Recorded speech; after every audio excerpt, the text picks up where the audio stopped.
চলছে রাজশাহী বিশ্ববিদ্যালয়ের কেন্দ্রীয় ছাত্র সংসদ রাকসু নির্বাচনের মনোনয়নপত্র জমা কার্যক্রম। নির্বাচনের সর্বশেষ খবর জানাতে এই মুহূর্তে রাজশাহী বিশ্ববিদ্যালয়ে আছেন সহকর্মী আলতাফ হোসেন। সরাসরি যাচ্ছি তার কাছে। ভোটের দিন যত ঘনিয়ে আসছে ততই জমে উঠছে রাজশাহী বিশ্ববিদ্যালয়ে কেন্দ্রীয় ছাত্র সংসদ রাকসু নির্বাচন এবং ছাত্র সংসদ, হল সংসদ এবং সিনেট ছাত্র প্রতিনিধিদের যে নির্বাচন, সেই নির্বাচনের কিন্তু জমে উঠতে শুরু করেছে। এবং আমরা যেটি সবশেষ যে পরিস্থিতি জানাতেছি সেটি হচ্ছে গতকালকে কিন্তু মনোনয়নপত্র বিতরণ কার্যক্রম শেষ করা হয়েছে এবং সেই বিতরণ কার্যক্রম 3 দফা কিন্তু বাড়ানো হয়েছিল বিভিন্ন কারণে। বিশেষ করে সবশেষ নবীন ছাত্রদের যে ভোটার তালিকায় যুক্ত হওয়া, প্রার্থিতায় যুক্ত হওয়া, সেটিকে কেন্দ্র করে কিন্তু সেটা বিলম্বিত হয়েছে এবং 3 দফায় সেটি বাড়ানো হয় এবং গতকালকে মনোনয়নপত্র বিতরণ শেষ হয়েছে এবং আজ থেকে অর্থাৎ আজ 4 সেপ্টেম্বর থেকে কিন্তু মনোনয়নপত্র দাখিল শুরু হচ্ছে।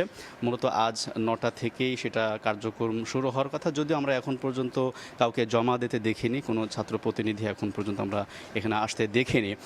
এবং আজ এবং আগামী রোববার অর্থাৎ 7 সেপ্টেম্বর কিন্তু মনোনয়নপত্র জমার দাখিলের এই দিন ধার্য করা হয়েছে নির্বাচন কমিশন থেকে। এবং একই সঙ্গে জানিয়ে রাখি যে এই নির্বাচনকে কেন্দ্র করে নির্বাচন কমিশন যেটি বলছেন যে সব ধরনের প্রস্তুতি সম্পূর্ণ আছে এবং তারা ধারাবাহিকভাবে ক্রমান্বয়ে তাদের যে শিডিউল আছে সে অনুযায়ী তাদের সব ধরনের কার্যক্রম পরিচালিত হবে। এবং সেখানে বলা হচ্ছে যে মনোনয়নপত্র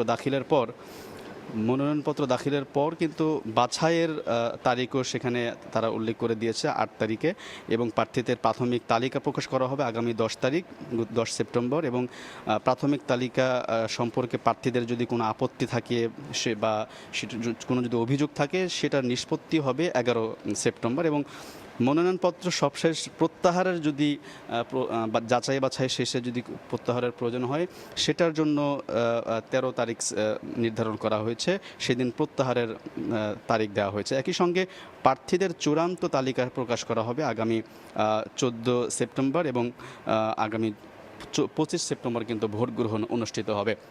তো এইভাবে করে আসলে আমরা দেখছি যে এই যে ভোটের যে দিন ঘনিয়ে আসছে, একই সঙ্গে আমরা দেখছি যে দিন দিন কিন্তু আপনার এই ভোটের যে আমেজ সেটি কিন্তু আমরা লক্ষ্য করছি রাজশাহী ইউনিভার্সিটিতে। বিগত কয়েকদিন এই ভোটকে কেন্দ্র করে ছাত্রদল, ছাত্র শিবির এবং অন্যান্য ছাত্র সংগঠনগুলো তাদের নিজ নিজ দাবিগুলো পেশ করে এই নির্বাচনকে কেন্দ্র করে। একই সঙ্গে বিশেষ করে ছাত্রদলের বেশ কিছু দাবি ছিল নির্বাচনকে কেন্দ্র করে, প্রশাসনের বিরুদ্ধে তাদের কিছু অভিযোগ ছিল এবং তারা বিশেষ করে নবীন শিক্ষার্থীদের এই নির্বাচনে অংশ নেওয়া, প্রার্থিতায় অংশ নেওয়ার বিষয়ে কিন্তু তারা জোরালো একটা অভিযোগ করেছে, ভূমিকা রেখেছে।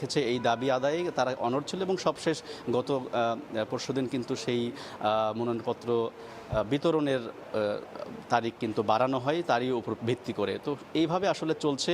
তো এখন দেখার বিষয়ে সামনের এই নির্বাচন কেন্দ্র করে আসলে কি অবস্থা তৈরি হয়। এই ছিল রাজশাহী ইউনিভার্সিটি থেকে আমার কাছে থাকা সবশেষ খবর।